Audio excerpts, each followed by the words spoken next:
Hi, everyone. I'm Congressman Joaquin Castro, and I'm proud to represent our hometown of San Antonio and also several of our neighboring cities in the U.S. House of Representatives. As a member of Congress, it's my responsibility to connect local organizations with federal resources that can help them serve our community and our city. Since I was first elected, I've worked to expand what I call the infrastructure of opportunity: good schools, great universities, and a strong healthcare system that can help people achieve their American dreams. As San Antonio grows, I want to make sure that everyone has a good shot at a bright future. As of this July, my office has helped local groups get more than $115 million in grant funding to support school programs, improve our city's health infrastructure, and fund research, and so much more. I hope your organizations will take advantage of federal grant opportunities to support and expand your important work. Thank you for joining us today. If you have any questions after the session, or if you need support through the grant application process, please don't hesitate to reach out.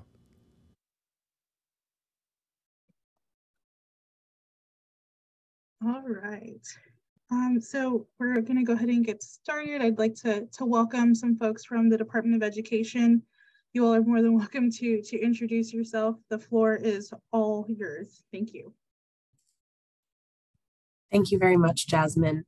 And I'm happy to get us started on behalf of the team we have here from the Department of Education, and would welcome everyone to introduce themselves as we share our presentation. So first, just by way of introduction, my name is Jessica Ramakis. I'm the director of the Grants Policy Office, which is located in the Office of Planning, Evaluation, and Policy Development at the U.S. Department of Education.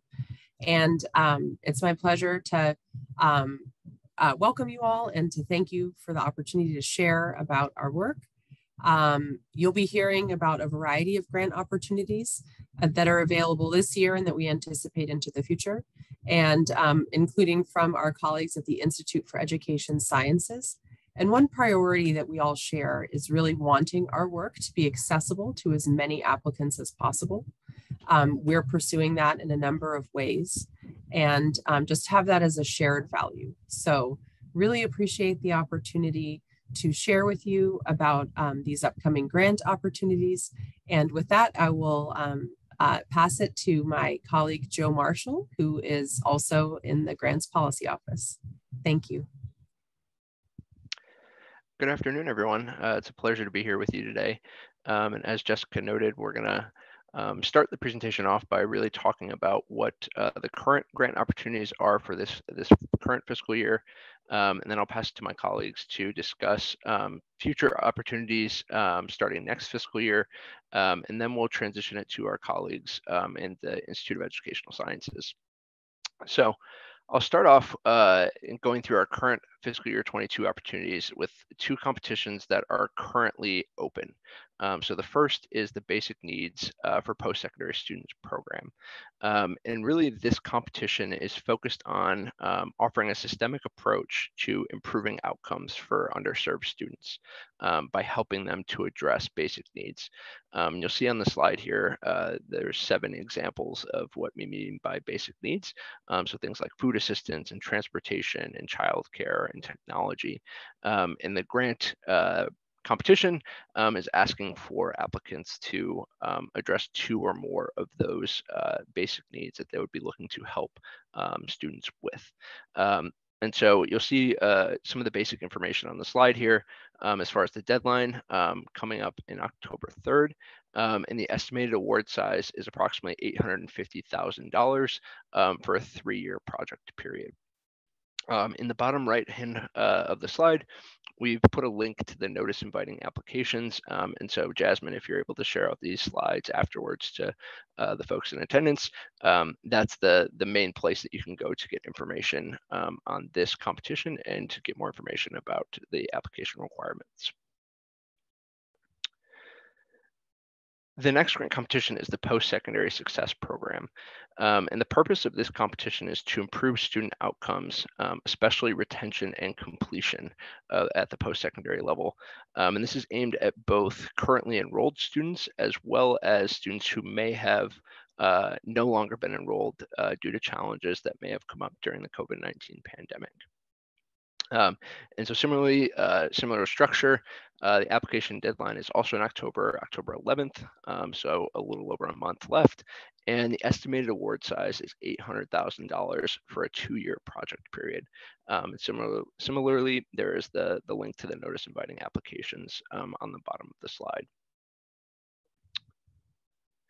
So in addition to those 2 competitions that are currently open, we have 4 more competitions that we will have upcoming in the coming weeks and months. So the first one is the Augustus F. Hawkins Center of Excellence program. And this is designed to support centers of excellence, as the name implies, at HBCUs, tribal colleges or universities, and MSIs to help increase and retain the number of well-prepared teachers from diverse backgrounds. And we expect this competition should actually be coming up soon in the next week or 2, so be on the lookout. And our colleagues that are going to be presenting next, John and Corey, will talk to you a little bit more about where you can find information and sign up for alerts on grants that are upcoming. Hey, the next one is, sorry, I don't mean to interrupt you. It seems like I'm not sure if the slides are supposed to be advancing at all. Yes, they should be. Okay. Is it not showing up? No, we just have the agenda slide on. Okay. Okay, now it has moved. So Joe, it may be because you're in the editing view and not in like reading view or slideshow view. I was in slideshow view, I thought. Is it not advancing?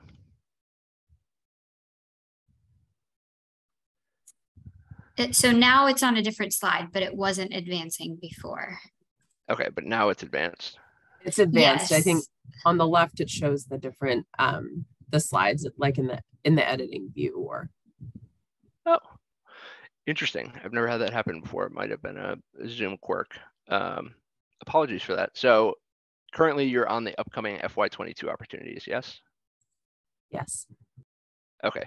Well, apologies. I'll go back to the previous slides that I thought were showing, but were not. So for awareness, again, this is the basic needs for post-secondary students program. And now all the information should be accompanying what I noted previously. So again, looking at trying to support post-secondary students with basic needs, and some of those are captured in the description on the slide. And the award size, to reiterate, is $850,000. That's a projected estimate for a 3-year project period. And Joe, what we see now, just flagging for you, is the upcoming FY22 opportunity slide. We don't see the basic needs slide. Oh man, I don't know what's going on with this. It's all right. I have seen this happen before on Zoom. So I think maybe if you click on it on the left-hand toolbar, that might do it. Okay. Great. Is that just? Yeah, we see basic needs now. Does everybody see that?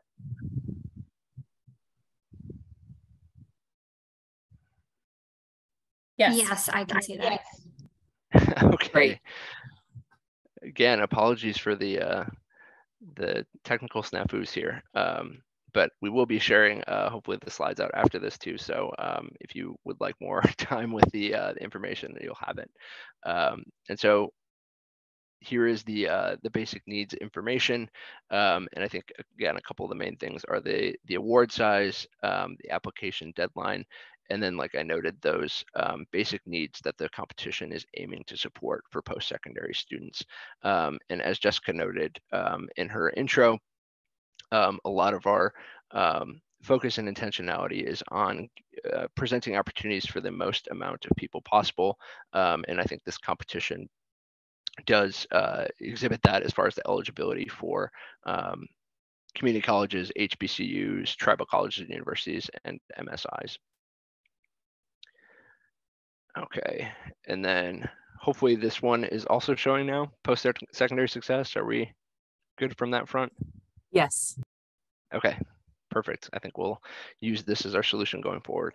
So again, to reiterate a few of the highlights on post-secondary success, this is really aimed at retention and completion for post-secondary students, both students who are currently enrolled at institutions of higher education, but also those that may have not been enrolled due to any challenges they faced during the pandemic.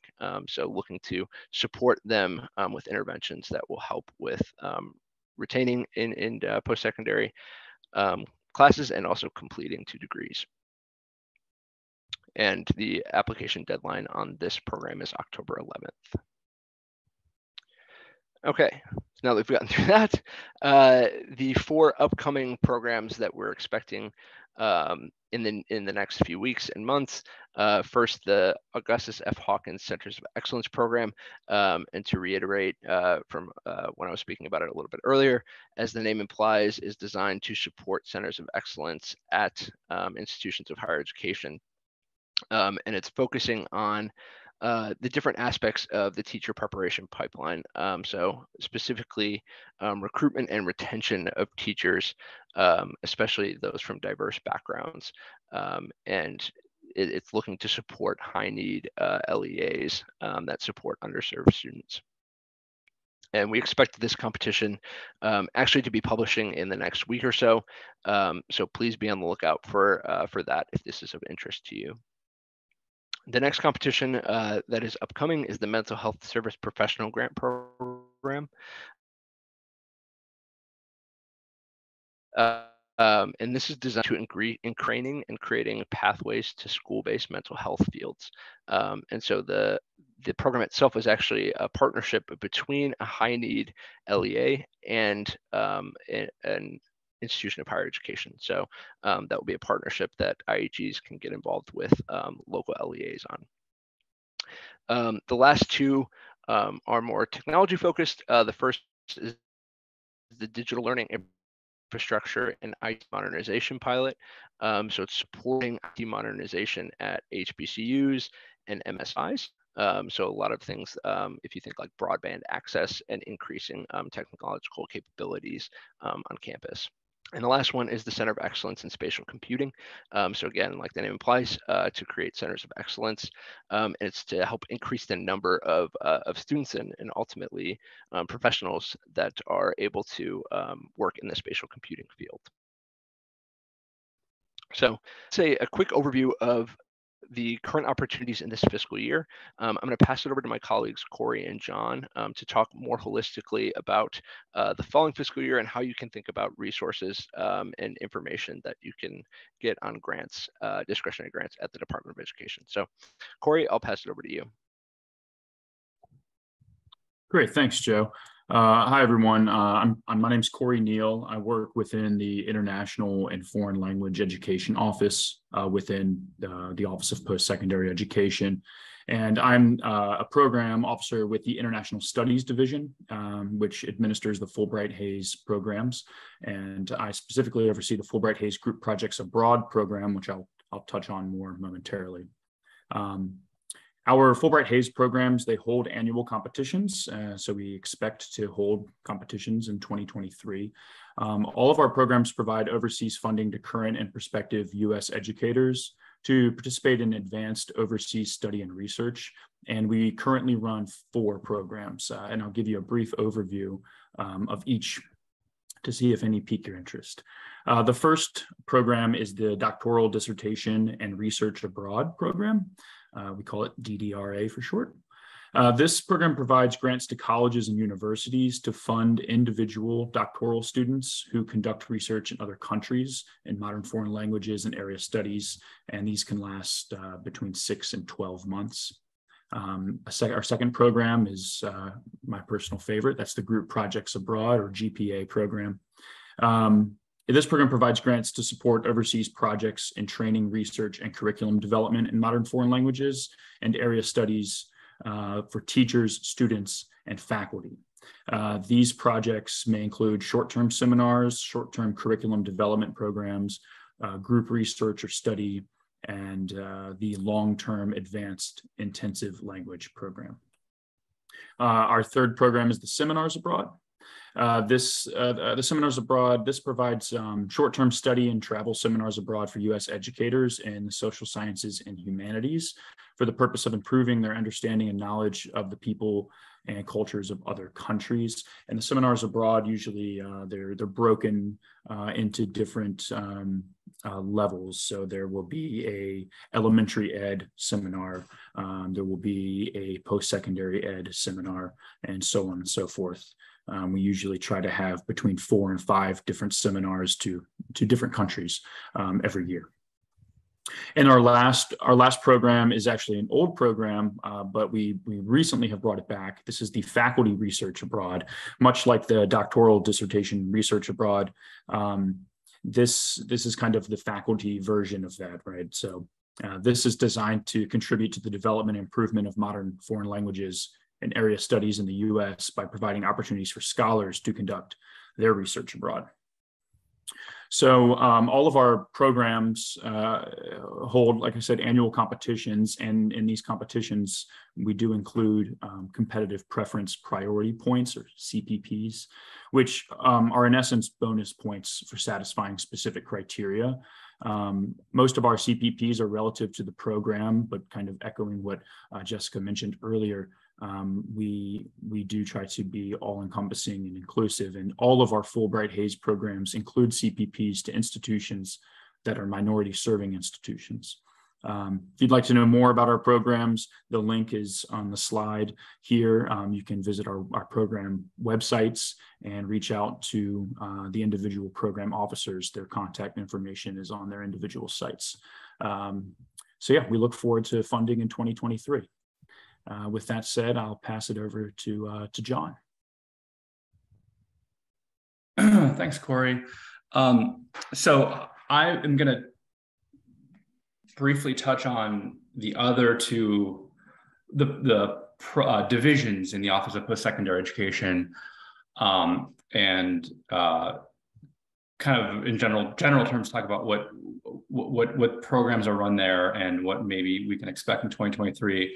The reason it's hard, as Corey mentioned, you know, in EIFL and as I think IES will talk about later, they do have kind of pretty reliable annual grant programs. And in some of the other parts of the department, and including in the student service and institutional service, it kind of varies based on a number of factors, those being the appropriation level for that year, as well as the amount that are of that funding for each of these programs that's needed to support our what we call continuation awards. That's, you know, for our multi-year awards are typically, you know, funded each year, renewed each year, and so, you know, we make those a commitment to those grantees, and we, that's a priority. And then if we have funding left over, then you know, then that's when we would have a competition.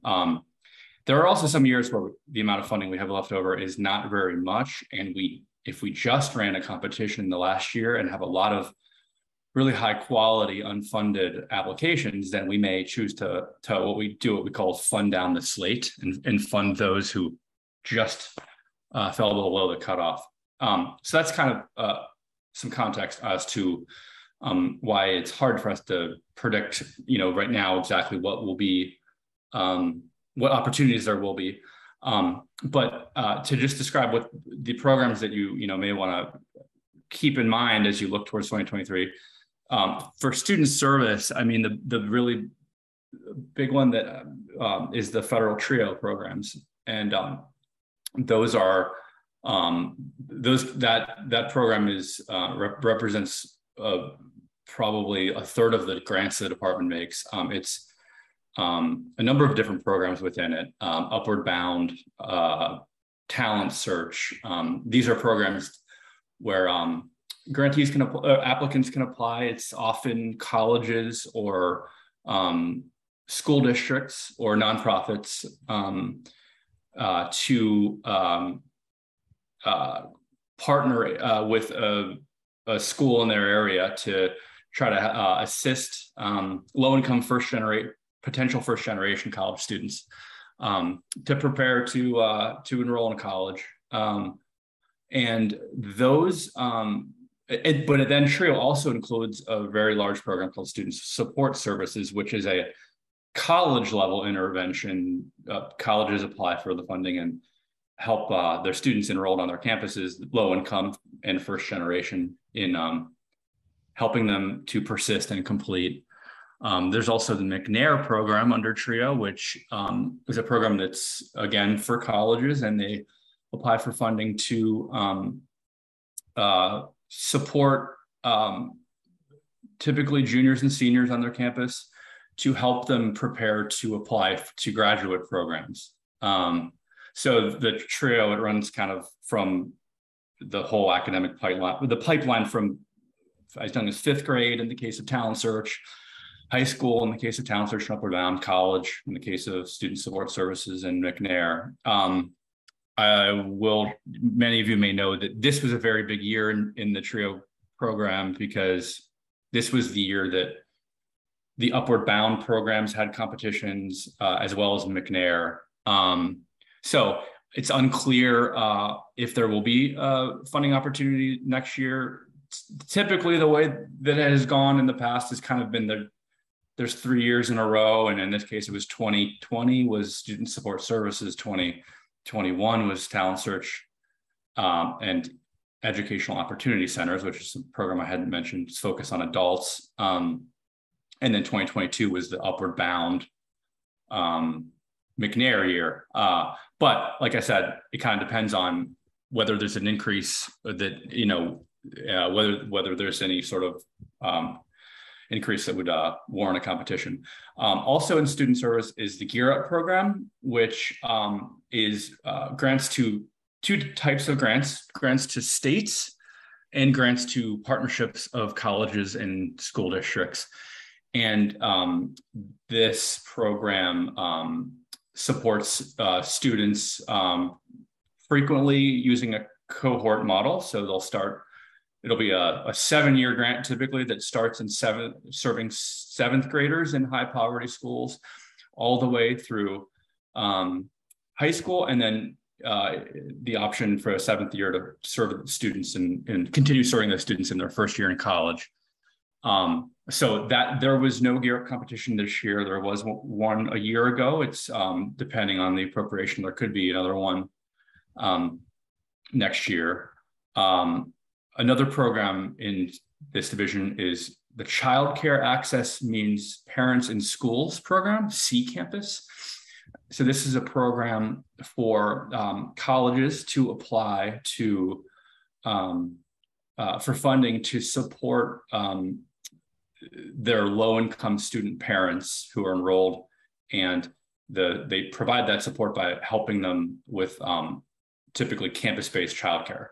So they can do things like subsidize the tuition, the childcare costs for to low-income students to make it easier for them to continue persisting in college. That was a competition that was held this year, and that is ongoing this year, and we'll see about next year. Final one is graduate assistance in areas of national need, and this is a program colleges can apply to get funding to support direct fellowships to their students who are enrolled in graduate programs that are in certain areas that have been designated as areas of national need. The department goes through this process where we consult with other federal agencies to determine what the main areas of need are, and that then is in the competition. That is those kind of academic programs are what you would apply under. So then, shifting towards institutional service, this is the portfolio of programs that Ed has that are grants to under-resourced colleges to expand capacity to provide high-quality education to more students. And so there's a number of different separate programs, separate appropriations within this division. There's the programs for historically Black colleges and universities, for historically Black graduate institutions, for tribal colleges. There's competitive grant programs for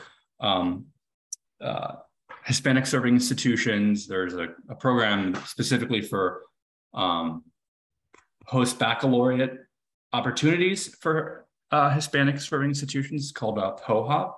And then there's also sub programs for Alaska Native Hawaiian serving institutions and Asian American serving institutions, predominantly Black institutions. And in each of these programs, they're, as with the student service programs I was describing,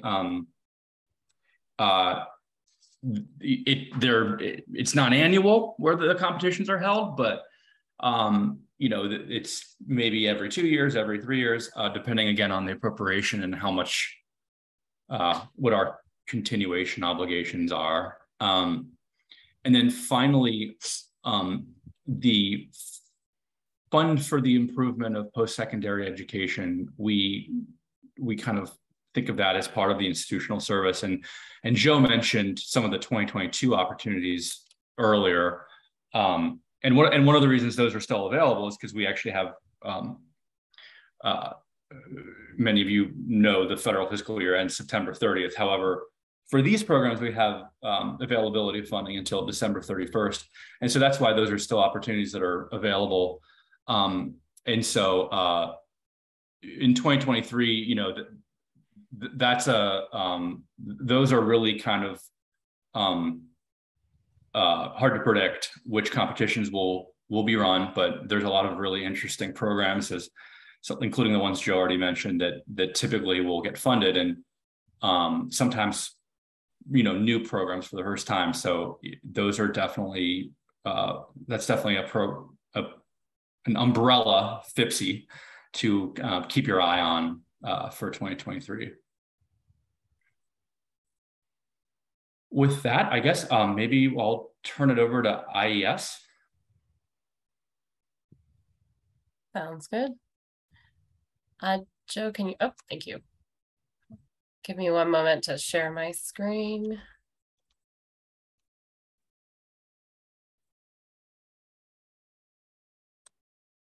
Okay. Can everybody see my slides? Yes. Great. Okay. Hi, everybody. I'm Erin Higgins. I am at the National Center for Education Research, which is part of the Institute of Education Sciences. And my colleagues also here. Go ahead and say hi, Katie. Hi, everybody. I'm Katie Taylor, and I'm a program officer in the National Center for Special Education Research within IES. Great. And so today we're going to talk about funding opportunities at the Institute of Education Sciences. For those of you who are not aware of who we are the Statistics, Research, and Evaluation arm of the U.S. Department of Education. We were authorized in 2002, and so it's our 20th anniversary this year, actually. And our mission or our charge is to provide rigorous and relevant evidence on which to ground education practice and policy. And our goal is also to share that information broadly with a variety of education stakeholders, such as educators, parents, policymakers, researchers, and the public. And to do that, we have an organizational structure that divides our work into different buckets. So we are led by a director who is currently Mark Schneider. And Mark's work is informed by the National Board for Education Sciences. That board advises on things like our peer review process and also priorities that are set by the director. We also have an Office of Science who's tasked with managing the review of grant applications and reports that come out of IES. And then we have 4 centers. So the National Center for Education Statistics is the one that I think people are most familiar with.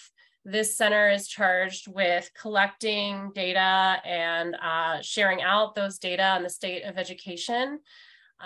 We also have the National Center for Education Evaluation and Regional Assistance. That center is charged with the evaluation of federal programs and also dissemination. So the What Works Clearinghouse is there, as well as the regional educational laboratories.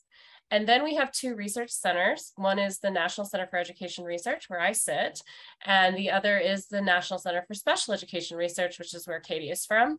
And that's where we're going to focus our time today, because those are the two centers that manage and facilitate all of our research grants funding. So the objectives of these research centers broadly is to develop and/or identify education or interventions, which we define really broadly as practices, programs, policies, and any sort of instructional approaches that can enhance education outcomes for students and that can be widely deployed at scale. The goal is to conduct research to identify what works and what doesn't work, and to encourage innovation and further research in various areas to better understand what works for whom under what conditions. We also support research to understand the processes that underlie the effectiveness of education interventions. In other words, to understand why something's working, the mechanistic explanations for why something is working, and variation in the effectiveness of different education interventions. And then finally, we support work to develop and validate measures to assess education outcomes and progress. More specifically for the National Center for Education Research, our goal is to support field-initiated research focused on students from pre-kindergarten through grade 12, as well as post-secondary and adult education students. Another goal is to transform education into an evidence-based field. In terms of how we track that, if you follow the link below, you'll find out more about how we evaluate ourselves in terms of our own performance in transforming education into an evidence-based field. We look at things like the number of peer-reviewed publications that have been generated out of our grants. We also look at the number of interventions that have been identified that have positive impacts on student learning outcomes. And finally, in order to achieve those goals, we use what we call research topics and project types to help guide that transformation. So when you look to our grant programs, you'll see that we try to provide a comprehensive list of topics under which you could identify your research that's fitting under, and also a wide range of project types, from more exploratory work to developing new interventions to evaluation of those interventions, and then of course developing and validating measures to reflect the wide range of different kinds of research questions people need to ask in order to better understand how to improve education in our nation. Katie? Okay, so the mission of the National Center for Special Education Research, which I'll refer to as NCSER, is similar to NCER with some key differences, and that major difference is that we are focused on research that is related to students with or at risk for disability, so birth through post-secondary education. So our specific mission is to support research to expand the knowledge and understanding of the needs of learners with or at risk for disabilities, improve outcomes for these individuals, as well as to support research that improves services provided under and support the implementation of the Individuals with Disabilities Education Act. Next slide. Okay, so in the next few slides, we'll provide an overview of our current and upcoming funding opportunities and how to find them. Next slide. So there are several ways you can keep up to date on IES funding opportunities. First, you can sign up for the IES newsflash on the IES website. And this will allow you to receive email-based alerts on topics of interest, including funding opportunities. You can also check the Federal Register for announcements of upcoming funding opportunities. This is the first place that competitions are announced. And these notices won't have like really specific details on the competition or application requirements and recommendations, but it'll be more of an announcement that that information is forthcoming. So the specific details about competitions will be in our requests for applications, or our RFAs. And those are housed on the funding opportunities page of the IES website. So if you scan the QR code here, that will take you to the funding opportunities page on IES's website. And then lastly, you can always email a program officer to ask about funding opportunities. Okay. So we are talking now about federal funding opportunities in fiscal year 2023. I know in the prior departments, in the prior presentation, those folks from other parts of the department were talking about 2022 opportunities and then alluding to what might happen in 2023. With our timeline, we actually put out calls for applications for fiscal year, for the fiscal year coming up ahead of the start of that fiscal year. So the things that we're talking about now are opportunities to get funding in fiscal year 2023, but the deadlines for these are coming up very soon. So first, I want to talk about two opportunities that have a very tight deadline. If you're interested, they're due September 8th.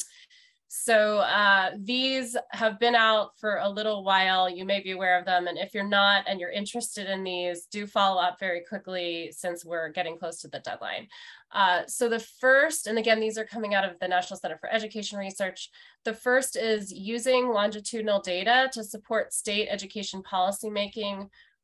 This grant competition focuses on state longitudinal data systems and collaborations between researchers and states to address questions that those states may have related to how to improve opportunity and achievement gaps, or how to reduce those gaps for students by using the data that come out of these longitudinal data systems. These grants are for up to 3 years and $1 million. And again, the deadline is September 8th. The second program that's out right now is the research training programs in the education sciences. There's two topics that fall under this. One is early career mentoring programs for faculty at minority serving institutions.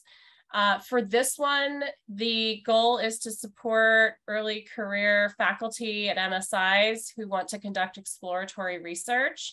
The funding is providing for both time to do the research as well as mentorship from other faculty in the field. So if you're interested in that program, more information is available on our website, including duration and budget maximums.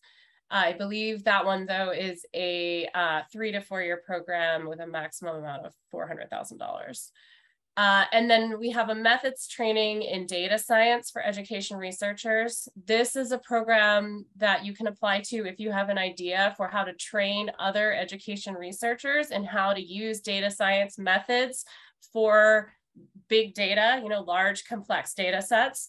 And this opportunity is again due on September 8th and is a maximum duration of 3 years and maximum budget of $800,000. More information again is available on our website, including requests for applications, which provide lots of details about what is needed to apply, what needs to go into a project narrative, and those kinds of things. There's another round of grant opportunities coming out of the National Center for Education Research, and you all are the first to hear about it because the Federal Register notice is just up today. And this is an opportunity to apply to our research networks focused on critical problems of education policy and practice program. The deadline for this program is February 23rd. And there are two topic areas that are going to be competed. The first is the Digital Learning Platform Network research teams.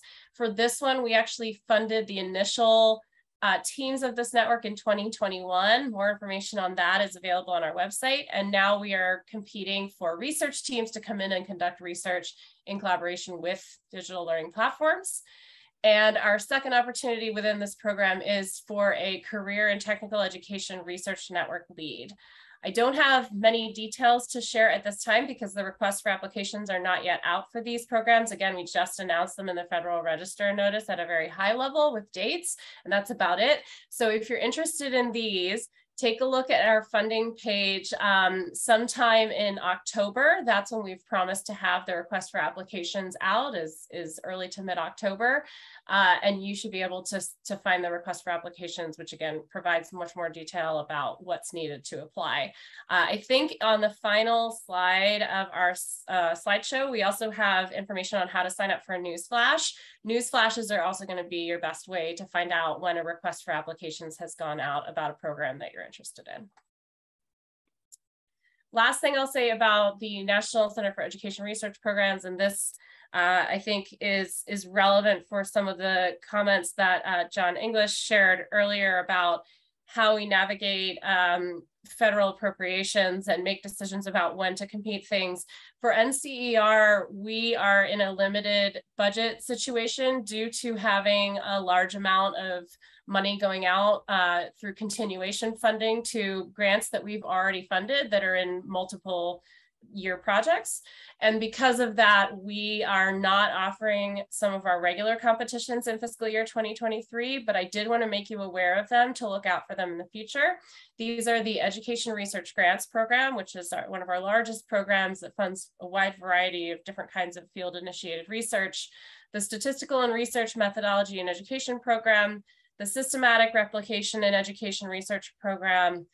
So these three are, again, not going to be competed in this coming fiscal year, but you should be on the lookout for future iterations of them. And as I mentioned before, we typically put out the calls for applications for these ahead of the fiscal year that we're intending to fund these in. So you can expect to hear more about these programs sometime in spring to summer of 2023.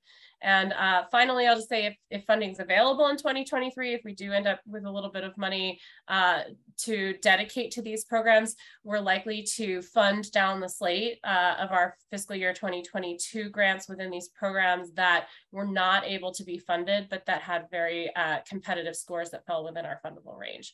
And we have more information on that decision-making process in the Federal Register at the link you see on the slide. Katie? Okay, so the National Center for Special Education Research has two competitions that are currently on the street with a September 8th deadline. So the first is our primary program, Special Education Research Grants. And this program is designed to support research that addresses practical problems and advances teaching and learning for students with or at risk for disabilities, birth through post-secondary education. And a variety of types of research are supported under this competition, including the development and validation of measures, exploratory research, development and pilot testing of interventions, as well as efficacy trials. And then the second competition is the research training programs in special education. And for fiscal year 2023, we are just competing one training program, early career development and mentoring. So this program is designed to support investigators in the early stages of their academic careers in conducting an integrated research and career development plan that's focused on learners with or at risk for disabilities. So the grant provides support for research, including salary for protected time to conduct that research, as well as career development that includes mentoring by experienced researchers and other training activities. So the ultimate aim being to help launch independent research careers. And more information about both of those programs are on the funding opportunities page in the request for applications. Okay, and so similar to NCER, NICSER has one upcoming competition with a January 12th deadline, so different deadline. And it is for a special education research and development center that's focused on supporting students with disabilities in post-secondary education. So this program was also just announced via a Federal Register notice, and more information about that is forthcoming. Next slide. Okay, so if you're interested in applying for an IES grant, if you think it would be a good fit for your research, or If you're unsure if it's a good fit, but you want to learn more, there are several resources available for you. First, program officers like Erin and I are a great resource. We can discuss your ideas and help you identify appropriate grant competitions. We can even provide feedback on application drafts. And if you're resubmitting a prior application, we can work with you to understand the peer reviewer comments and how best to respond to those. And the best time to build a relationship with us is early in the process, but really you can reach out to us at any point. And email is the best way to get a hold of us. We also provide on-demand webinars related to particular funding opportunities or grant writing in general, the IES application process, etc. And program officers also hold virtual office hours where you can drop in and ask questions about a particular competition and hear others' questions as well. And then we also have resources to help you address the IES Standards for Excellence in Education Research, or the SEER principles. And if you're not familiar with these, they are designed to ensure rigorous education research that is transparent, actionable, and focused on consequential outcomes. So they include things like pre-registering studies, sharing data, using high-quality measures, analyzing intervention costs, and other principles as well. Let's see, next slide. Turn it back to you, Erin. Okay. Another thing we wanted to share with you about our process is what happens once an application has been submitted. So as I mentioned at the start, our scientific peer review process is handled by a separate office from the centers that Katie and I sit in. So the IES Office of Science manages our scientific peer review process with all of our grant applications. That way, Katie and I are freed up to work really closely with you in the ways that she just described, things like talking through your idea and providing feedback on drafts. The peer review process is intended to be as objective as possible, and the procedures on how that objectivity is maintained are approved by the National Board for Education Sciences and are available on the website that I linked to on this slide. So you can learn more about it there. The process essentially is that we recruit reviewers who are not staff at the department or at IES. They are external peer reviewers from the field who come together and review the grant applications, and there are scoring criteria that they use to determine the scientific merit of a particular application. And again, that process is outlined on the link on this slide. If you're interested in serving on a grant peer review panel, we'd love to hear from you. And so the second link on this slide is to a page where you can put in your information and talk about your expertise, so that if the Standards and Review Office or the Office of Science is looking for somebody with a particular skill set and that skill set matches what you have, they can reach out to you and invite you to come be a peer reviewer. It's a great way to get an understanding of how our process works. It's a really rewarding activity. You're giving back to the field, and we always need reviewers with very specific and unique expertise. So I encourage all of you on this call to go put your information in there, because you may get tapped for something in the future that would be really interesting to you. And with that, we'll shift to talking about what happens after the peer review process, which is that then we have to make funding decisions. And as you can see from this graph, which is showing you the number of applications reviewed in the red bars and the number of applications funded on the blue bars, we receive at NCER for our main education research grants competition only. So that's what this is focused on. We receive on average about 530 or so applications a year for that competition. And our funding rate hovers between about 8 and 16%, depending on the year. So it's a highly competitive competition, and the fluctuations that you see in funding are sometimes due to the amount of available funds we have for the competition.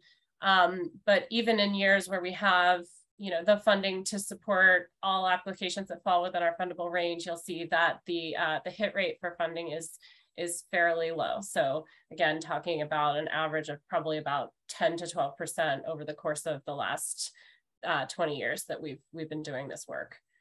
And Katie is going to talk through a similar graph for NICSR. Yeah, so this is this graph shows the number of applications to the Special Education Research Grants Program, as well as the number that were funded. And so on average, we receive about 264 applications in a year. And then the funded applications represent anywhere from 4 to 16% of the number of applications that are actually reviewed. So it's an average funding rate of 11%. So similar to NCR, it is a highly competitive program. But I will say your chances of being funded go up every time you resubmit, or maybe I think there is a peak, but you have a greater chance of getting funded when you resubmit. So, and there's no limit on the number of times you can resubmit. So I think the peer review process is really designed to help you strengthen your application and be more competitive for funding going forward. Okay, next slide. Okay, so as we mentioned, both NCER and NICSR have some upcoming funding opportunities that were just announced in the Federal Register. So stay tuned for more information. Next slide. Those requests for applications will eventually be on the IES website on the funding opportunities page, which is ies.ed.gov/funding, and can be accessed at the QR code here. And those RFAs will have in-depth guidance on those competitions and the application requirements and recommendations. So we recommend bookmarking this page and checking it regularly for new content. And then last slide.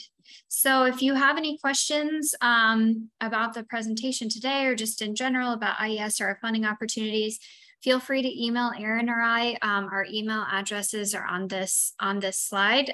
Government email addresses are pretty easy because it's your first name dot last name at ed.gov, although I go by Katie, but my full name is Catherine.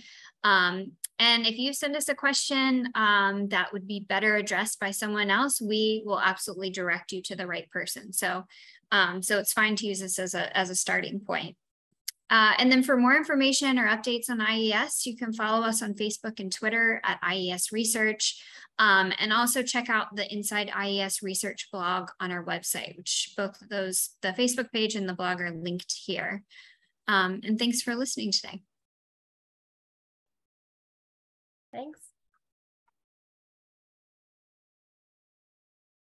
Thank you so much, everyone. If anyone has any questions for folks here with the Department of Education, now would be the time to raise your hand. I believe you also have the capability to take yourself off mute, or you can drop your question in the chat.